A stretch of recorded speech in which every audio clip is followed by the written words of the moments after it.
ప్రియమైన వారులారా, నా ప్రభు నామంలో మీకందరికీ వందనాలు తెలియజేస్తున్నాను.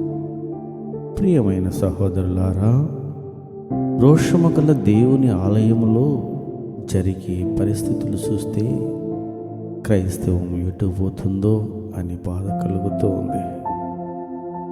దేవునితో నిమిత్తం లేకుండా మనిషి ఘనత, సన్మానములు, వైభవములు ఆర్జించుతున్నాడు.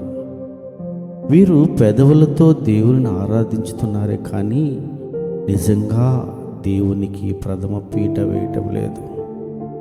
ఇలాగునే ఇజ్రాయేల్ అందరూ చేసినందుకే కదా దావీదు రాజ్యం అష్షూరు, బబులోను, రోమవారి చేతిలో దాదాపుగా నాశనమైపోయింది. మిగిలిన శేషమునకు పరలోక వారసత్వం అనుగ్రహించినాడు.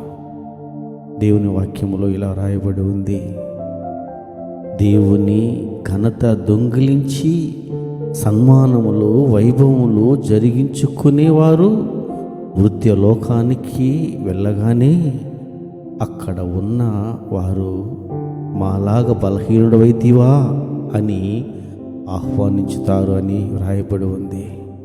సో సహోదరులారా, జాగ్రత్త. నిన్ను నీవు సన్మానించుకోకు. యేసయ్య ఒక్కడే మహిమ, ఘనత, ప్రభావములకు అర్హుడు. ఆమేన్, ఆమేన్, ఆమేన్.